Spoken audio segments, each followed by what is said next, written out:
Globe and maps. Introduction. If you want to visit your friend's home for the very first time, how would you reach there? By his name and address. But if you're planning to visit a far-off city or a country on our planet Earth, like Toronto, Singapore, or New York, then how will you find that? Despite the fact that you have his name and address, it is very difficult to locate that place. Then, what is the solution? How will you reach there? This problem can be solved by the use of globe and maps. In this chapter, you will study about these two, that is globe and maps, types of maps and their uses and language and symbols of maps. Globe. Can you identify this historical monument? Right. This is a model of Taj Mahal, which is one of the 7 wonders of the world situated in Agra. We use models to visualize the things so as to understand its basic structure and features, like a model of a car, aeroplane, train, ship, or our solar system, etc. Similarly, we need a model to study our planet Earth. Can you name the model of Earth? Globe is a true model of the Earth. Do you remember the shape of Earth? Yes, you can say it is round like a ball. Then why don't we take a ball as a model of the Earth? We can't take a ball as a model because our Earth is not perfectly round. It has a unique shape. It is slightly flat or depressed at the poles as it spins continuously on its own axis. That is why the poles get flat. Scientists named it the geoid shape. Therefore, globe is called a true model of the Earth which has the same shape. Now look at the Earth carefully. It is tilting towards the sun, and the same tilt can be observed in a globe. The globe is a 3-dimensional model and represents the whole Earth, that is oceans, continents, countries, etc., in their true shapes and sizes relative to each other. 2/3 of our Earth is water and rest 1/3 is land. The surface area of both water and land can be seen on a globe. Blue color on the globe shows the presence of water, and 7 large colored zones are land masses, which are called continents. Can you name the largest continent of the world? Yes, it is Asia, in which our country India lies. The horizontal line at the mid of the globe is called equator, which divides our Earth, and we can say a globe, in 2 equal parts. You must have read about the directions in your previous classes, that is north, south, east and west. Thus, the area in north is called Northern Hemisphere and south is called Southern Hemisphere. A vertical line dividing the globe into Eastern and Western Hemisphere is called Prime Meridian. Now, can you find your country or state on the globe? It is really difficult to find a country or state on the globe unless you know its exact location. For that, a grid system has been designed in which parallels of latitudes and longitudes help a user to find a place easily. These horizontal lines on the surface of the globe are called latitudes, whereas the vertical lines are called longitudes. You will study about these in detail in your next chapter. Thus, we have seen that the globe is very useful to us, but there are some limitations to its use. Like, people find it very difficult to carry. This problem has been solved by using folding globes. These globes can be inflated or deflated as per requirement. But there are some other difficulties in the use of globes. one cannot see the entire surface of the earth at a glance on the globe.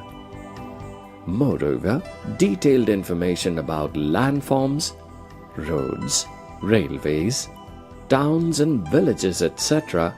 cannot be obtained on a globe. For such a detailed information, we depend upon maps. Map. Have you ever seen a map? You might have seen in some digital game you play. How does it look? Round, conical, or flat? Yes, flat. And what do you find on it? Usually there is a line drawing showing some path with direction arrows. Like globes, maps are also used to find the places on Earth. A map has a generally flat surface. It has a symbolic representation of parts of the Earth and are drawn to scale. By scale means the proportion between the actual or ground distance between two places on the Earth and the distance between these 2 points on the map. For example, if 2 points are at a distance of 1 kilometer on the ground and these 2 points are shown 1 centimeter apart, then the scale of the map will be 1 centimeter to a kilometer. Many scientists have worked on maps, but the idea of longitudes and latitudes was first introduced by Ptolemy, a Greek scientist in the 2nd century AD. In comparison to a globe, maps are easier to carry and understand. But there are also some limitations to their uses. As you've noticed that a map has a flat surface, but our Earth is not flat.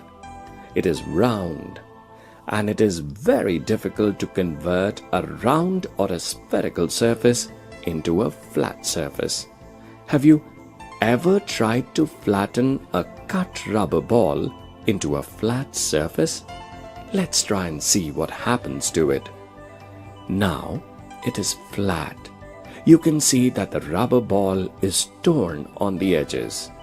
Similarly, in the case with the northern and southern portions of the Earth, when they are stretched out of proportion on a map, the map thus is not an accurate representation of the Earth.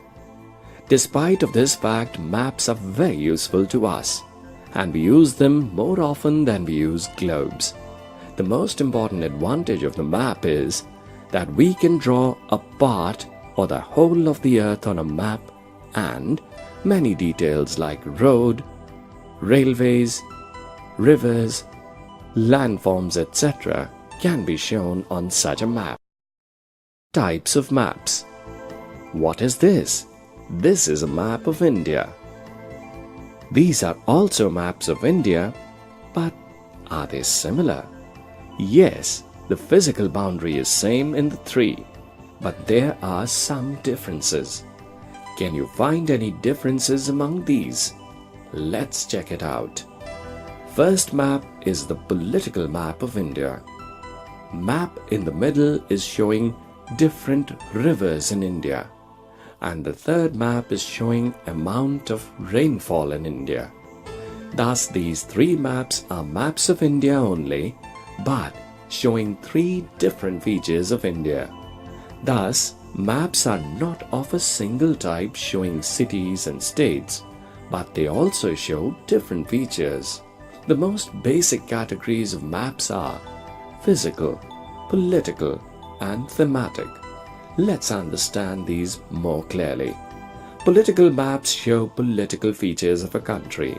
That is, its states and capitals, the boundaries and the neighboring countries and states, etc. Some of the maps show physical features of a country, like mountains, oceans, plains, plateaus, islands, etc. These are known as physical maps. Let's talk about thematic maps. Have you ever seen a thematic map? Thematic maps are based on a particular theme, like climate of a place, distribution of forest, population distribution, soil transportation, rainfall, industries, minerals, etc. These maps are named on the basis of what is shown by them. Language of map. See this map carefully. What do you observe? This map is showing a title, direction arrows, and some symbols of different colors. Do you know the meaning of these? Let's understand the meaning of these. This is the title of the map. What is the significance of the title? For example, the title of this map is India Vegetation. That means this map is showing different types of vegetation prevailing in different parts of India. The second thing to be observed is direction arrows. Can you name the 4 major directions? Right, north, south, east, and west. You might have observed an upright arrow mark in the upper right corner of a map. The tip of the arrow is often marked with the letter N. This arrow indicates which side of the map is the north side of the area shown on the map. The arrow is called the north line.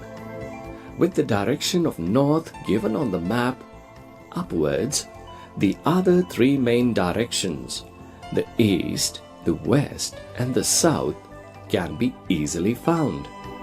On a map, generally the north is indicated upwards by the tip of an arrow. The south is downwards. The east is to the right and the west to the left. These 4 major directions are called the cardinal points of the compass. This is an instrument which shows the directions. Besides these 4 major directions, the intermediate directions like the northeast, the southeast, northwest, southwest, etc. can also be easily found. The map also has some symbols or keys which tell the story of the map. The symbols are used to show different features on the map. Some of these symbols have definite or fixed meanings. These are called conventional signs. Like this symbol represents level crossing. This symbol shows river bed, and this is a symbol of district boundary. This symbol represents well with relative depth. This shows tube well, and this is for a spring. Can you guess what this symbol shows? This is used to show railway line with station, and this shows railway line with a bridge. Such common symbols like these are called conventional signs. Though the maps are only 2-dimensional, yet they can give an idea of the 3rd dimension.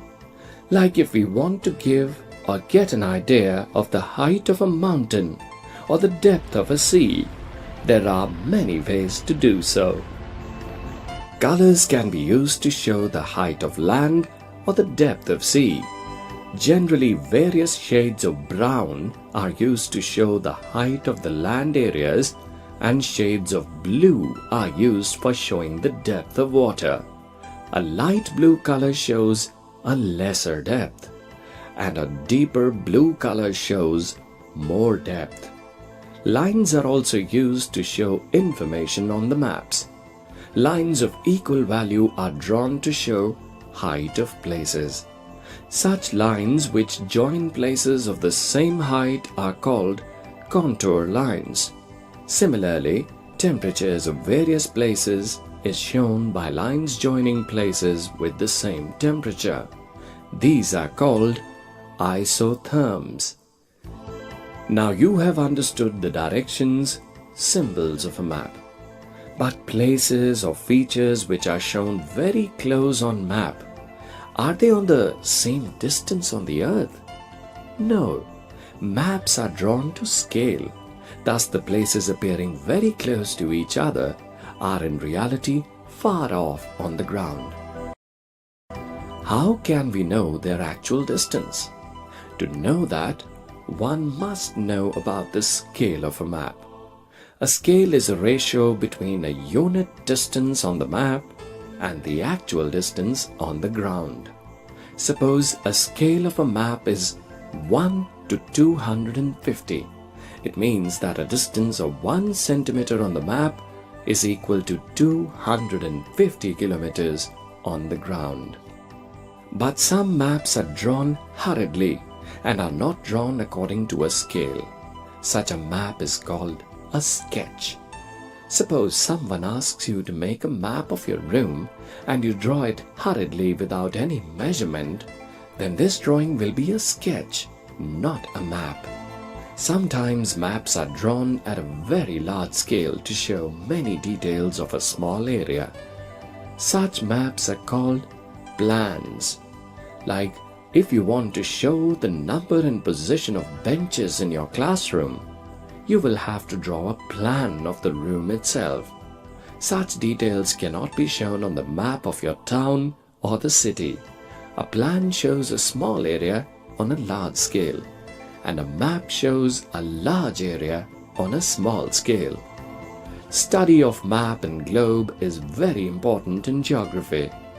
The students of geography cannot study many things without maps, sketches, and plans.